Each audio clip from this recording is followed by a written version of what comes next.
எந்த மகள் டான்சிங், எந்த மகள் பாட்டு படிக்கிறார். அன்புக்குரியவர்களே, மகனுடைய உடம்பினுடைய அங்கங்களை அந்நியவர்கள் ரசித்துக் கொண்டிருக்கிறார்கள்.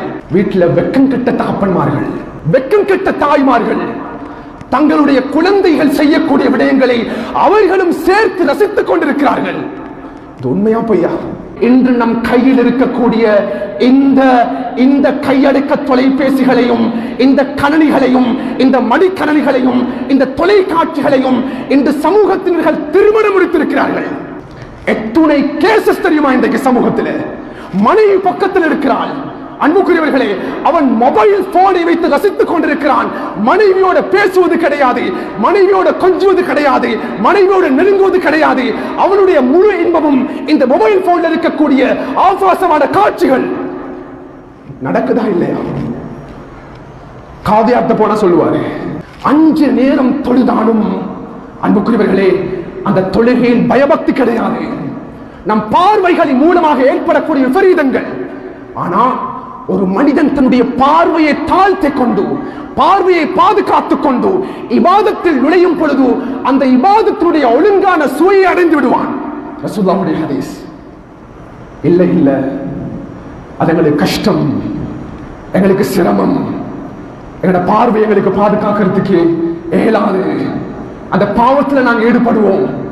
அன்புக்குரியவர்களே, ஒரு மனிதன் தன்னுடைய பார்வையை பாதுகாப்பதன் மூலமாக கிடைக்கக்கூடிய பிரயோஜனம் என்ன தெரியுமா?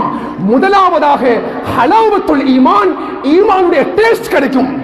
எந்த மனிதனுக்கு ஈமானுடைய டேஸ்ட் கிடைக்குமோ, இரண்டாவதாக அல் குர்பு மினல்லாஹ், அல்லாஹ்வோடு நெருங்கக்கூடிய சந்தர்ப்பத்தை அல்லாஹ் கொடுப்பான்.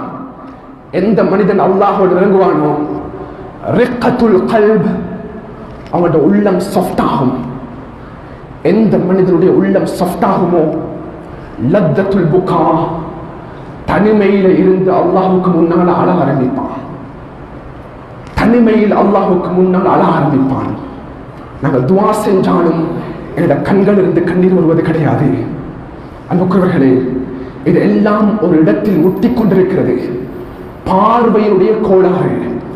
லத்தத்துல் புகா, ஒரு முஃமினான மனிதனுக்கு, ஒரு தக்வா உள்ள மனிதனுக்கு, அல்லாஹ்வை ஒழுங்கான முறையில் பார்வைகளை பாதுகாக்கக்கூடிய மனிதனுக்கு அல்லாஹ் கொடுக்கக்கூடிய ஆகப்பெரிய நிஅமத், தனிமையில் இருந்து துஆ செய்யும் பொழுது கண்களிலிருந்து கண்ணீர் வடியும். கண்டவர்களே, கண்களிலிருந்து கண்ணீர் வடியும். இதான் கியாமத்துடைய நாளையில மனிதர்கள் அழுது கொண்டிருப்பார்கள். 2 கண்கள் மாத்திரம் கண்ணீர் வடிக்காமல் கியாமத்துடைய நாள் இருக்கும். ரசூலுல்லாஹ் சொன்னாங்க. அதில் முதலாவது, இல்லா ஐன் கத்தத் அன் மஹாரிமில்லாஹ், ஹராமாக்கப்பட்ட பாவங்களை விட்டும் தன்னுடைய பார்வையை பாதுகாத்தவன் கியாமத்துடைய நாளில் இவனுக்கு அழுக வராது. இரண்டாவது, வஐன் ஸஹிரத் ஃபி ஸபீலில்லாஹ், அல்லாஹ்வுடைய பாதையில இரவு நேரம் கண் விழிச்ச கண், இதற்கு கியாமத்துடைய நாளில் அழுக வராது. மேலும் ரசூலுல்லாஹ் சொன்னாங்க, 3 கண்கள் நரக நெருப்பை பார்க்காது. அதில் முதலாவது ரசூலுல்லாஹ் சொன்னாங்க, அல்லாஹ்வுடைய ஹராமாக்கப்பட்ட விடயங்களை விட்டும் தன்னுடைய கண்ணை பாதுகாத்தவன். இரண்டாவது, அல்லாஹ்வினுடைய பாதையில் விழித்திருந்த கண். மூன்றாவதாக அல்லாஹ்வை நினைத்து அழுத கண். இந்த 3 கண்களும் கியாமத்துடைய நாளையில் அன்புக்குரிய கனவாங்களே, நரக நெருப்பை அல்லாஹ் காட்ட மாட்டான். ரசூலுல்லாஹ் சொன்னாங்க, நரக நெருப்பை காட்ட மாட்டான். கனிமார்களே, ஆண்களுக்கு மட்டுமல்ல, இது ஆண்களுக்கும் தான் பெண்களுக்கும் தான். வெளிரங்கமான ஆடைகளை உடுத்துக்கொண்டு கண்ணை பாதுகாக்காவிட்டால் அந்த பெண்ணுக்கு ஹிஜாப் கிடையாது. இது ஆண்களுக்கும் உரியது, பெண்களுக்கும் உரியது. இதை நாம் மனதில் எடுத்துக்கொள்ள வேண்டும்.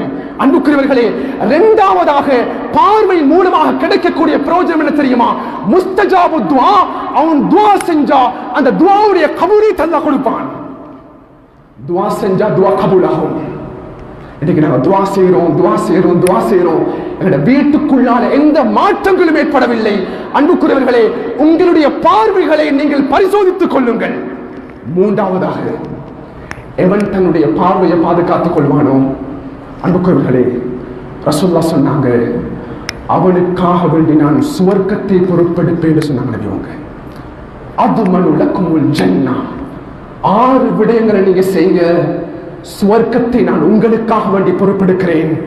அதில் ரசூலுல்லாஹ் சொன்னாங்க, குத்து அபுசாரக்கும், உங்களுடைய கண் பார்வைகளை நீங்கள் பாதுகாத்துக் கொள்ளுங்கள். அன்புக்குரியவர்களே, பயங்கரமான ஜமான்ல ஒரு காலத்தில் நாங்கள் இருந்து கொண்டிருக்கிறோம். ஆரம்ப காலங்களில் நம் குழந்தைகளை வளர்த்த விதமும் இக்காலத்தில் நம் குழந்தைகளை வளர்க்கிற விதமும் இன்றைக்கு வித்தியாசம். வீட்டுக்குள்ள வைத்து வளர்த்தாலும் நம் குழந்தைகளை பாதுகாக்க முடியாத ஒரு பயங்கரமான ஒரு சூழலில் நாம் வாழ்ந்து கொண்டிருக்கிறோம். அன்புக்குரியவர்களே, நாம் என் குழந்தைகளுக்கு முதலாவது கொடுக்க வேண்டியது எங்களுடைய கல்வி அல்ல, முதலாவதாக நாம் மார்க்கத்தினுடைய அறிவையும் மார்க்கத்தில் ஹராமாக்கப்பட்ட விடயங்களையும் நம் குழந்தைகளுக்கு நாம் கற்றுக் கொடுக்க வேண்டும். அன்பானவர்களே, யார் இந்த அடிப்படையில் வாழ்றானோ அல்லாஹ்வுடைய நேசமோடு கிடைக்கும்.